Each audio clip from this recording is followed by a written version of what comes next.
gente fala de uma adaptação, seja de jogos, livros, etc., a gente espera que minimamente tenha um respeito e até certa reverência pela obra original. Mas parece que quando esse criador de Castlevania e a Netflix decidem adaptar uma obra, tudo que eles pensam é em destruir completamente aquela franquia e irritar completamente todos os fãs. E é claro que nesse processo sempre sobra também pro cristianismo. Mas fica comigo até o final do vídeo e chega mais nessa análise com spoilers do novo anime Devil May Cry da Netflix. E bora pensar também em como o cristianismo mais uma vez foi desrespeitado.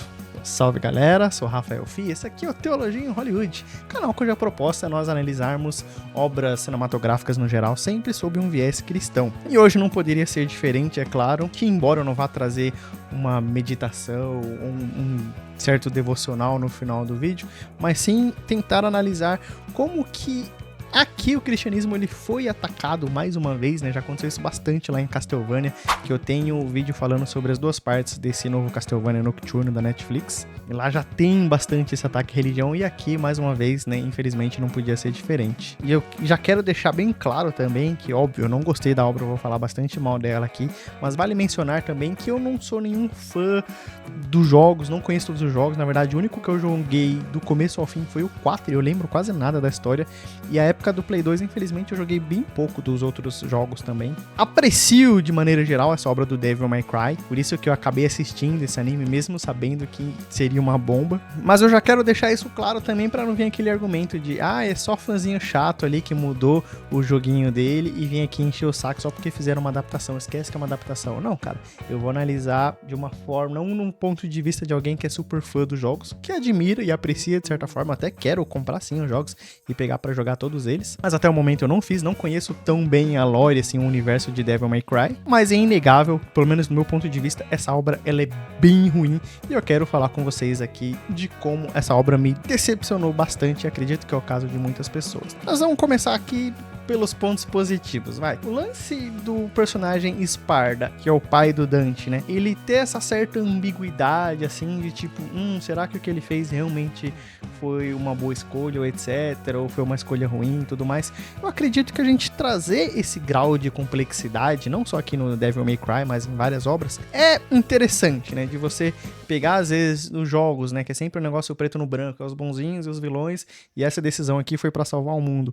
A gente trazer certo grau de complexidade nessas decisões e mostrando que talvez ela não tenha sido tão interessante assim, é uma parada válida, né? É claro que aqui, mas aqui eu tô pensando num cenário ideal, onde o personagem ele vai ser respeitado e ele não vai ser totalmente descaracterizado, né? Que infelizmente é o que acontece aqui, onde há uma inversão, aparentemente, né? Uma inversão completa de valores, de você pegar uma figura heróica ali dos jogos, um mocinho dos jogos, você transformar em vilão e pegar o vilão e transformar em mocinho, né?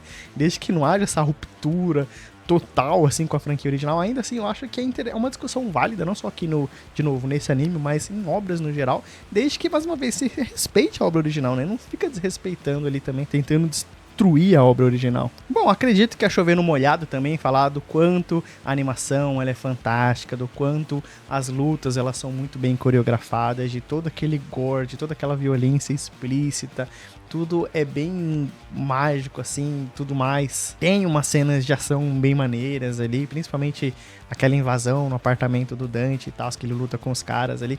É uma cena muito boa. E as músicas e as trilhas sonoras também são fantásticas aqui. Esse anime aqui, ele até pega um pouco pesado, porque ele realmente conseguiu escolher muito bem as músicas. A abertura ali já foi desrespeito total, né? Você pegar um Limp Bizkit ali, foi golpe baixo, que é realmente muito top, cara. Tem uma cena final também envolvendo aquele personagem Enzo, que eu acredito que, assim, ela foi boa, mas ela poderia ter sido melhor, né? Que é justamente quando ele se sacrifica pelo Dante ali, e é interessante que ele faz uma piadinha bem no começo do anime, né? Nossa, eu tomaria uma facada por você e etc. E aí no final ele realmente se sacrifica pelo Dante, com uma espada ali atravessando ele, e ele ainda fala, não, eu tomaria uma facadinha por você, e uma espada gigantesca atravessa ele ali e tudo mais. Então é uma piada ali que ela teve um resultado interessante no final, que ela teve um que a gente chama de payoff no final, que eu achei que foi bem interessante. embora pra mim, assim, essa cena ela poderia ser melhor, aqui já começando um pouco as minhas reclamações, mas essa cena ela poderia ser um pouquinho melhor se a gente tivesse pelo menos uma ou duas ceninhas ali onde a gente vê um dilema moral ali com o personagem do Enzo, onde a gente vê talvez ele tentando ajudar, mas ficando com medo e fugindo e tudo mais, e aí nessa última tentativa então ele finalmente vence os medos dele e se sacrifica pelo Dan. Seria bem mais emocionante, mas a gente não vê isso. O personagem do Enzo ali, ele é um alívio cômico no anime inteiro, ele tá sempre fugindo e se escondendo e tentando passar a perna nos outros, e aí de repente tem essa virada abrupta assim, ele simplesmente decidir se sacrificar pelo Dante. Então foi um pouco assim abrupto demais, então perde um pouco da carga dramática e emotiva dessa cena. Poderia, acho que com uma ou duas ceninhas ali, talvez dele ter esse dilema moral, acho que traria uma carga mais interessante para esse sacrifício final aqui. Mas vamos já para os nossos pontos negativos, né? E o primeiro dele, para mim um dos principais, que já chama a atenção assim pelos trailers, é de como essas animações da Netflix, elas estão cada vez mais genéricas, não só nos traços em si, mas de personagens mesmo assim, porque claro, o Dante, quando a gente olha pra ele nos jogos, ele tem essa característica de ser mais engraçadão, sarcástico, zoeiro e etc. Só que o problema é que ele é igual a um monte de outro protagonista de outras animações que já tem na Netflix. O problema é que o Dante aqui desse anime, ele é igualzinho o Trevor e o Richter de Castlevania. O problema é que ele é igualzinho a Lara Croft e até mesmo o Vesemir lá de The Witcher também fizeram uma versão dele mais nova, toda zoona e etc. Então você percebe que é sempre o mesmo protagonista com as mesmas características simples. Falta criatividade. Eles sabem que vai ser um personagem carismático que rapidamente vai ganhar nossa empatia, só que ainda assim é sempre a mesma formulinha, sempre apostando no seguro. E cara, não sei pra vocês, mas pra mim já tá ficando bem cansativo. Mesmo sabendo que, é claro, o Dante ele realmente é desse jeito. Mas como todo protagonista de todos os animes que eles fazem são iguais, então fica uma parada assim já, sabe, tenta criar um personagem novo, tenta criar uma personalidade nova, sabe? Aquela cena do Virgil no trailer também, cara, que negócio decepcionante, foi mero fanservice, ele joga lá um Virgil e etc, e quando a gente vai ver só um metamorfo que aparece no primeiro ou no segundo episódio, e depois, enfim, né? Então foi uma grande fake news, lembrou bastante o que fizeram lá no bendito filme da Madame Teia, que também já tem aqui no canal, onde no trailer eles também mostraram ali as Mulheres-Aranhas, etc, e na verdade aquilo não passava de um sonho, né? Aqui foi praticamente a mesma coisa, uma baita fake news que também desanima bastante, né? A história aqui, cara, ela é extremamente expositiva, assim, parece que os personagens eles estão o tempo todo explicando o que eles estão fazendo e etc, etc, etc. E é claro, eu não lembro onde eu vi essa informação, mas essa é a nova política da Netflix, né? Parece que todas as obras que eles estão produzindo, eles querem que elas sejam propositalmente mais expositivas. Parece que o objetivo ali por trás é justamente de ser uma coisa que você tá assistindo e que você, sabe, consegue levantar pra pegar uma água no meio do filme, fazer uma pipoca, você ficar mexendo no celular ali enquanto tá assistindo o filme e de repente você não se sentir perdido no meio do filme, né? Porque vai ter um personagem sempre explicando o que tá acontecendo, né? Só pra dar um exemplo aqui, aquela cena ridícula lá da Dark Con, em que os caras falam assim, nossa, ninguém leu o relatório, né? Aí a menina conta a história de Sparda lá pela milésima vez, que toda hora conta essa bendita história, e aí fica lá explicando, etc, o plano e tudo que tá acontecendo, e é uma coisa ridícula, porque vamos lá, a Dark Con, cara, já também é um ponto extremamente negativo, um bando de personagem fraco, aleatório, a gente tem aquela Batgirl ali da Deep Web com a porcaria da máscara que a lágrima sai de dentro da máscara, assim, não deu pra entender nada. A lágrima não era pra sair debaixo da máscara aqui, o negócio tá saindo do olho dela, mas ela tá com máscara, como que tá saindo aqui do olho? Então um negócio, sabe o que é isso aqui, cara, que a gente tá assistindo? E aí um grupo extremamente caricato, teoricamente eram pra ser aqueles personagens preparados, que sempre lidam com as forças sobrenaturais, com demônios, etc. Para pra pensar no final do anime, né? Quando o Dante ele tem aquela conversa com a Lady e ele fala assim, nossa, mas você sempre faz esse trabalho de limpeza aqui, vocês recolhem os corpos dos demônios, etc. Porque eu simplesmente elimino eles e deixo eles largados lá e tal. Ela fala, porque a gente que vai lá e limpa depois, blá, blá, blá, blá, blá. Só que, tipo, peraí, esse grupo é tão preparado que sabe até mesmo quando um exterminador de demônios finaliza, um deles vai lá recolher, mas nenhum deles lê um bendito de um relatório? É sério isso? Então, é claro, aquelas meras conveniências de roteiro para justamente ser aplicada essa política da Netflix de sempre ser obras extremamente expositivas, e nisso a obra, ao invés de ela crescer, ela diminui bastante, né? Venhamos e convenhamos. A gente vai ter aquelas discussões religiosas sempre muito fracas também, bem bobas, então os caras eles querem explicar o sobrenatural, o metafísico, e sempre mete uma física quântica no meio, sempre a física quântica. Ah não, mas isso aqui é o portal do demônio que emite a energia quântica. Não, porque essa daqui é a pedrinha do demônio que vai emitir a energia quântica necessária para abrir o portal quântico do inferno, não sei das quantas. É tudo quântico, mete um quântico ali no meio, que é sempre o caminho mais fácil de explicar, de tentar dar alguma credibilidade científica para um negócio que, na verdade, ninguém tá entendendo nada, né? Assim, eu não assisti, mas dizem que é isso que acontece na série Dark também, que eles tentam trazer um negócio super complexo e difícil de entender, e na verdade só estão jogando um monte de ideia de quântica, metendo física quântica em tudo, pra ninguém entender nada e todo mundo achar que a série é super inteligente, de novo. Isso é o que eu ouvi falar, não assisti a série. Se você assistiu, deixa aqui nos comentários se isso é verdade ou não. Mas é até um certo desrespeito, de novo, com uma obra originalmente, né, que lida com o sobrenatural, que trata sobre anjos e demônios e etc. Mas aqui eles tentam trazer essa validação científica, que também é uma das grandes manias do cinema moderno. Eu tenho um vídeo gravado, mas que eu ainda não postei, que eu falo de como essa de fato é uma das manias de Hollywood, né, de sempre tentar trazer essa credibilidade científica, porque se não tiver uma explicação científica, mesmo que um evento sobrenatural ali envolvendo espíritos, demônios, etc, mas se não tiver ali o carimbo da ciência, do discurso da ciência, não é válido, sabe? Parece que tudo tem que ter essa bendita da explicação científica e etc, né? E não é diferente aqui, mas de novo, não é uma discussão boa, é só uma discussão besta, fraca, e fica enfiando qualquer quântico no meio ali, só pra gente fingir que tá entendendo, que nossa, como aquilo é tudo muito bem explicado e científico, né? Mas pelo menos, né, a gente vê aqui o governo tentando fazer, ou a polícia se envolvendo em todas essas batalhas demoníacas no meio da cidade, né, e etc.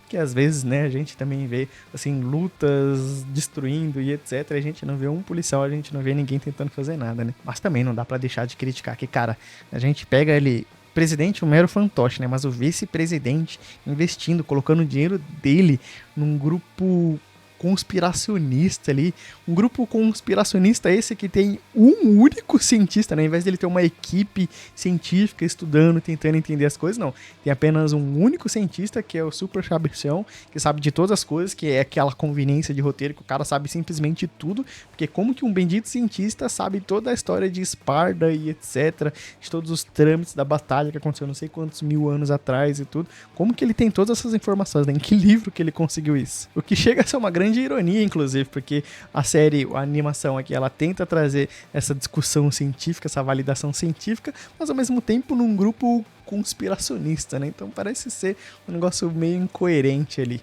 Fora que aquele cientista também, de novo, ele tem todas as explicações dele, é reino quântico, energia quântica, não sei o que lá quântico, blá blá blá quântico, e aí de repente ele morre, e também todo aquele discurso dele não serviu pra nada, só enrolação e perda de tempo. A gente não teve nenhuma recompensa por acompanhar todo aquele discurso daquele personagem, etc. Não, ele jogou um monte de informação, foi finalizado e acabou.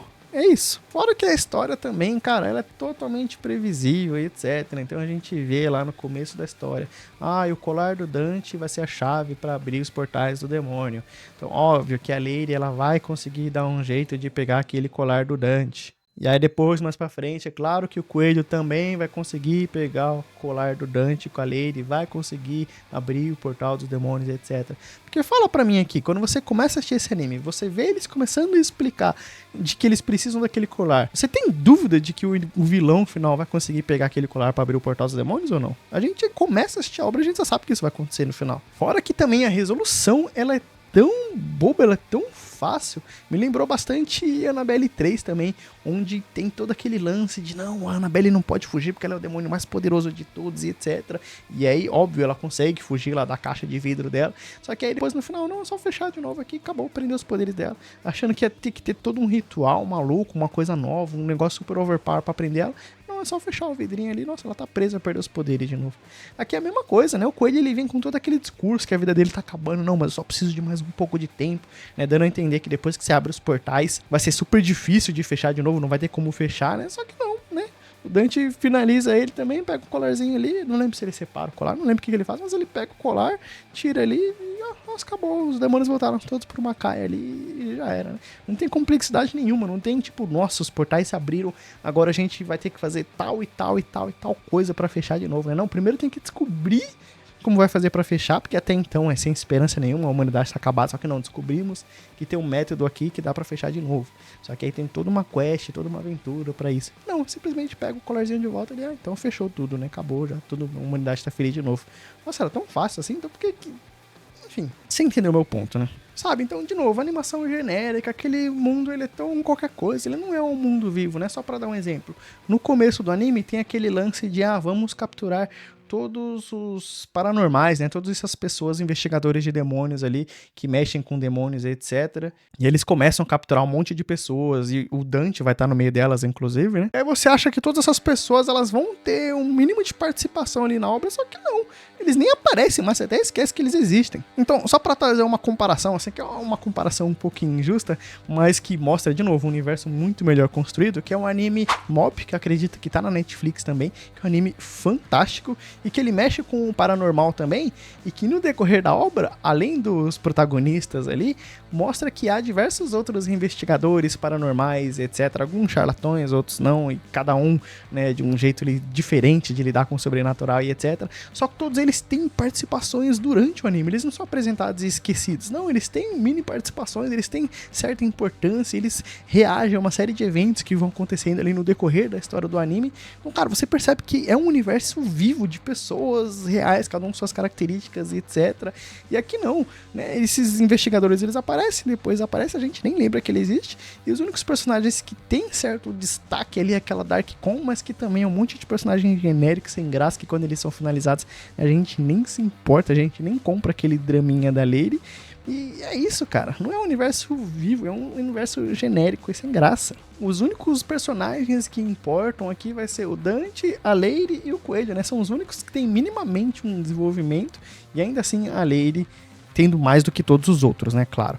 Mais do que o Dante, que é outra coisa que incomoda demais, que é que o Dante, ele é coadjuvante na própria história dele, cara. Que negócio irritante, isso aqui é um desrespeito total. Porque tudo bem, se você quiser dar um destaque pra Lady e tudo mais, poxa, faz um spin-off dela, não tem problema nenhum. Ela é uma personagem maneira que existe nos jogos e tudo mais, e acredito que muitas pessoas iam querer assistir um anime focado nela e tudo mais. Só que, pô, aqui no primeiro momento, o anime chamado Devil May Cry, que se eu não me engano é a agência ali de demônios do Dante, pô, você foca no Dante, que é o protagonista dos primeiros jogos. Depois você pode falar, muda pro Nero, não sei o que. Eu sei, mas num primeiro momento você lida com o protagonista da obra, né? E aí depois, se você quiser expandir, tudo bem, você traz o spin-off ali da Lady, que a gente também ia querer assistir e faz elabora ali o background dela e tudo mais. Pô, ia ser legal, né? Mas aqui o Dante, ele não tem desenvolvimento nenhum. E outra, Devil May Cry, né? Então, subentende-se que é uma obra que de fato envolve uma parada mais emocional, uma carga emotiva, né? Então, Devil May Cry, demônios podem chorar, os demônios também choram, né? Então, óbvio, é uma parada que envolve uma carga mais emotiva e etc. Só que aqui o Dante, toda hora, é o mesmo flashbackzinho dele, com a mãe, com os irmãos, um negócio tão sem graça. O Dante, ele não tem desenvolvimento nenhum. O Dante, ele não toma uma decisão que move a história pra frente, que faz aquela história andar. Ele é simplesmente jogado de um lado pro outro. Então é o coelhinho que fala pra ele, vem aqui pegar seu colarzinho. E aí depois a Lady diz, não, você não vai pegar o colarzinho porque eu vou te prender aqui no furgão. E aí depois, não, pode sair do furgão e vir aqui ajudar. Não, e não sei o que. E o Dante parece que ele tá o tempo todo sendo jogado de um lado pro outro. Ele não toma uma decisão, ele é só um cara que vai sendo empurrado pelos outros personagens e vai reagindo das situações que ele é colocado. Ele não tem protagonismo, ele não toma decisões. Ele só é pego em armadilha e fica fazendo piada. E tem uma luta ou outra maneira de vez em quando, mas nem protagonismo ele tem.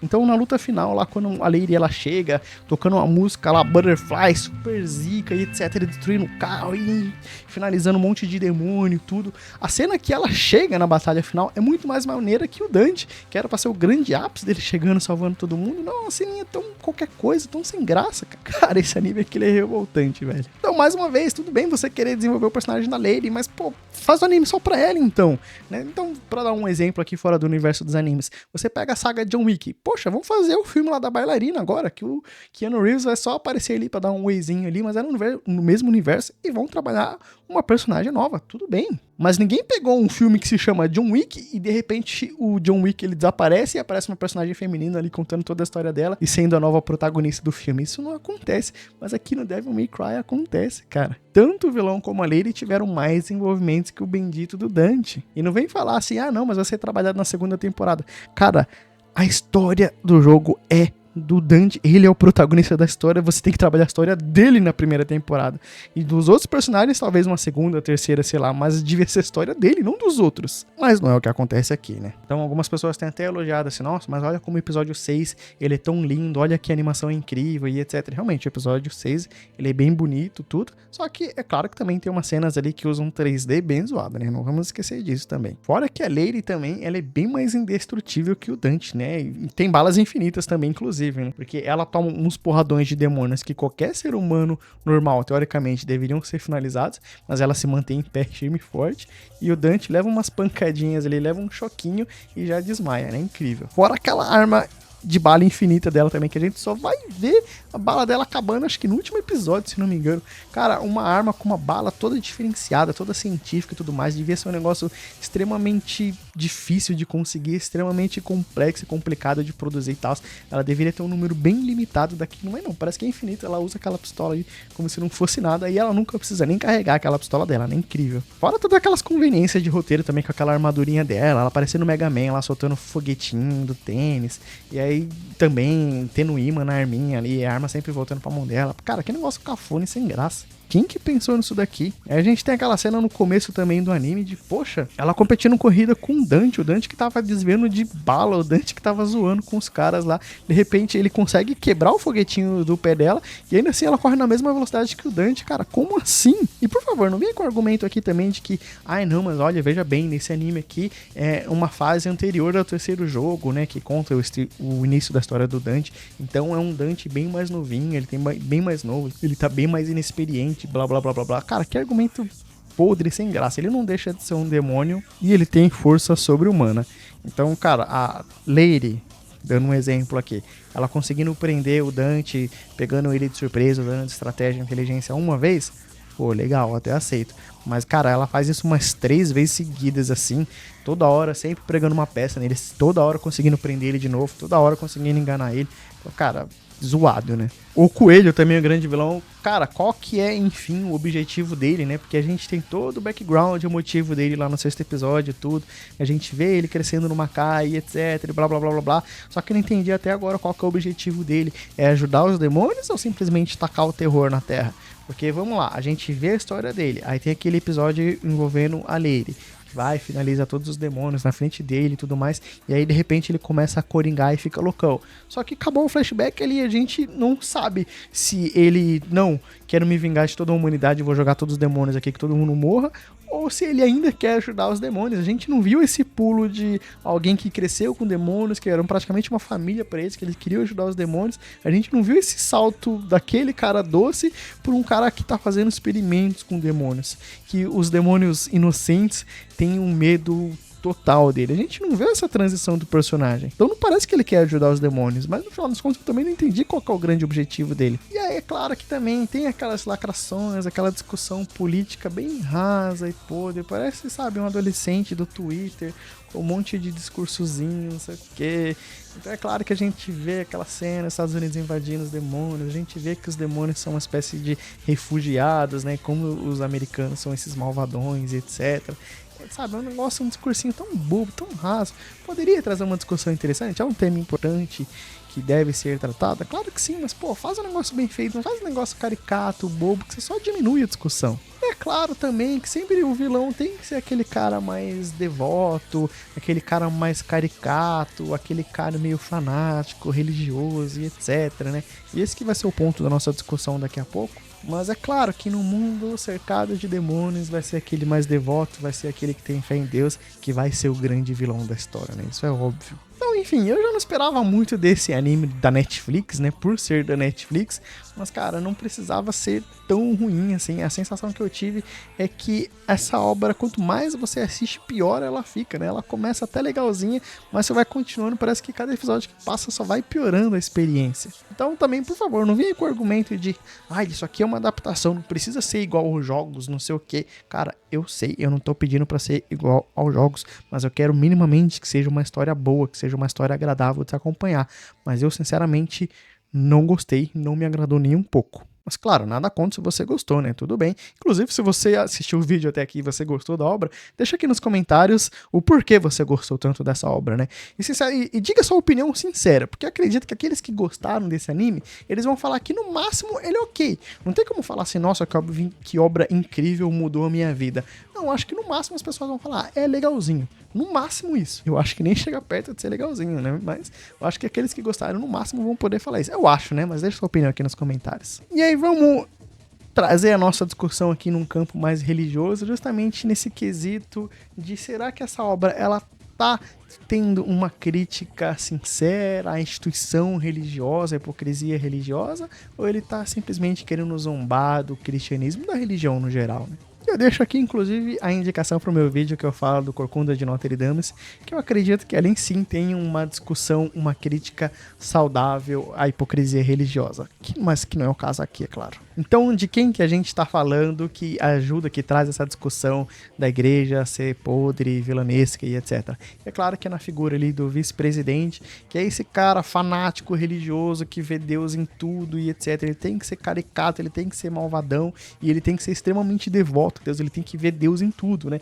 Então, só para dar exemplo, por exemplo, no filme Herege, que também já tem crítica aqui no canal, tem uma cena no começo do filme que a personagem, ela fala assim, nossa, eu tava assistindo pornô ali e aí eu cheguei à conclusão, nossa, de como Deus, ele é maravilhoso, como eu vi Deus ali naquele pornô e etc. Isso é brincadeira, isso é um diálogo do filme, né? Só que lá tem um objetivo, tem uma proposta e tudo mais. Só que aqui não, sabe? A gente também vê essa figura ali meio fanática religiosa que vê Deus em tudo, que sempre fala, ai, Deus, Deus, Deus, e etc. Pra justificar os atos mais vilanescos possíveis e blá, blá, blá, blá, e etc. E o grande X da questão é que a crítica à religião em si, ela não deveria ser uma coisa negativa, né? Porque o próprio Cristo Jesus, ele foi um dos maiores críticos à hipocrisia religiosa dessa época.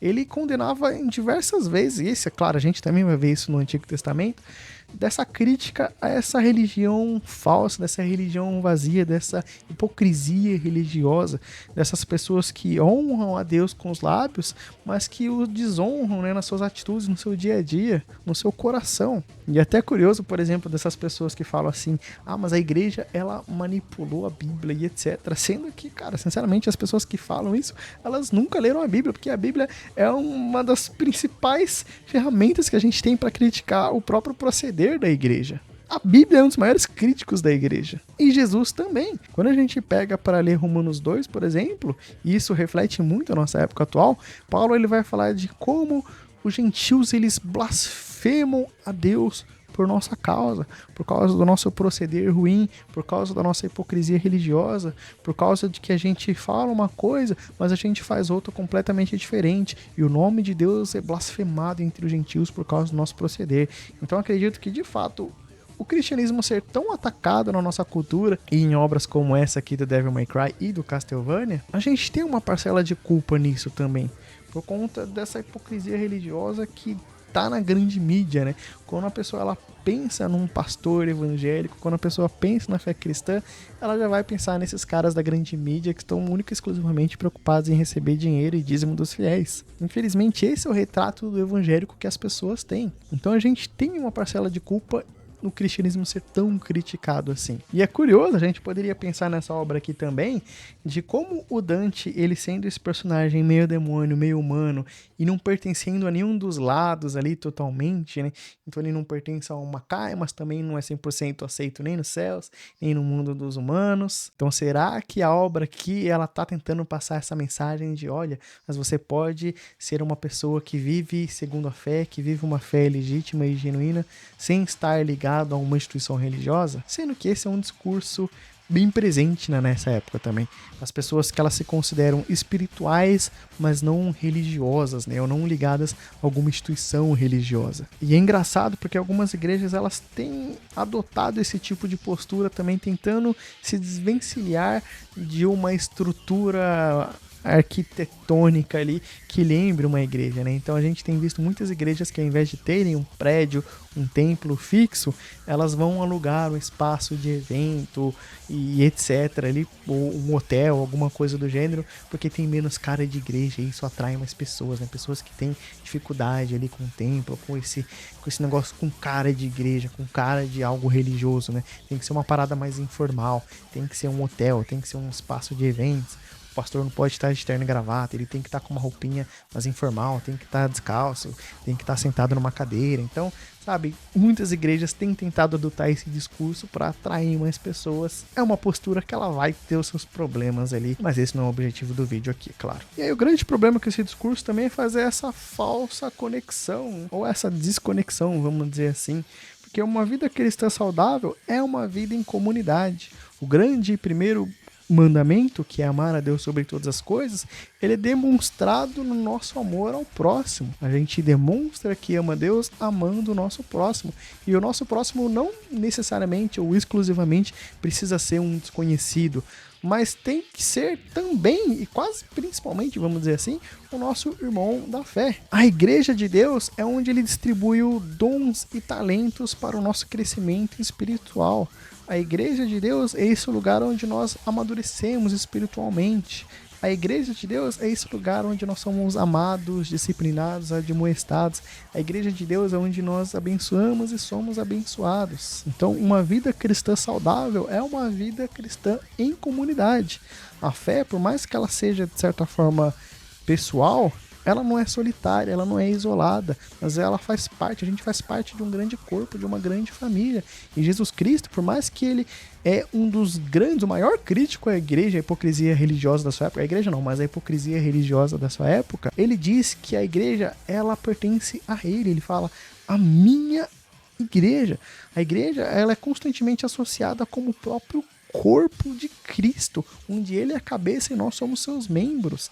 Então a igreja, a gente pode falar que ela de fato tem um aspecto sagrado, ela tem um aspecto espiritual e ela não pode ser menosprezada e desprezada. Hebreus vai falar para nós não deixarmos de ter comunhão com os irmãos, como é costume de alguns. Então, por mais que muitos de nós nos apontemos com a igreja e a gente vai se desapontar, a gente vai ser machucado, vão ter irmãos que vão pisar na bola com a gente bastante, ainda assim nós nunca somos encorajados a deixar o corpo de Cristo, porque no corpo de Cristo é onde a gente recebe amor, cuidado, onde a gente é edificado pelos dons e talentos ali presentes, onde a gente adora Deus em comunidade. Então não abandone a igreja. Então dentro da igreja a gente deve discernir e não abandonar. A gente deve criticar o que está errado, a gente deve denunciar o erro, mas nós devemos fazer isso dentro do corpo de Cristo, como os profetas no Antigo Testamento. O profeta é aquele que dentro da comunidade da fé, ele aponta os erros da comunidade, mas ele nunca deixa ou abandona a comunidade. Quem está do lado de fora, acusando a igreja diante de Deus, é o próprio Satanás. Então pense nesse momento, de que lado você está? Você faz parte da equipe, vamos dizer assim, do próprio Satanás, que está do lado de fora criticando a igreja? Ou você, como um grande profeta, está dentro da igreja denunciando seus erros? Mas enfim, eu aqui assistindo esse anime, eu cheguei à conclusão de que não é uma crítica saudável à religião, mas é simplesmente um ódio ali que está sendo vomitado às religiões. E aqui até que é de uma maneira um pouco genérica, mas lá no Castlevania é mais aberto contra o cristianismo, né? Então parece que esse criador ali do Castlevania, ele odeia o cristianismo. Em toda obra que ele pegar a mão para fazer, ele vai colocar uma crítica à religião e ao cristianismo especificamente. Mas enfim, e você? Você acha que a igreja de hoje ela tá muito diferente nos tempos de Jesus ou ela continua cometendo os mesmos erros? E que obra, além de Devil May Cry, traz essa crítica injusta à religião? Deixa aqui nos comentários e bora continuar trocando essa ideia. E eu vou deixar aqui a indicação pro meu vídeo do filme do Exorcista, que é um filme que também vai lidar com demônios, mas que eu acho que é um filme extremamente teológico e que nos ensina como filmes de terror, de maneira geral, podem ser grandes aliados do cristianismo. Mas eu vou ficando por aqui, então espero que você fique com Deus, um abraço e espero te ver por aqui logo.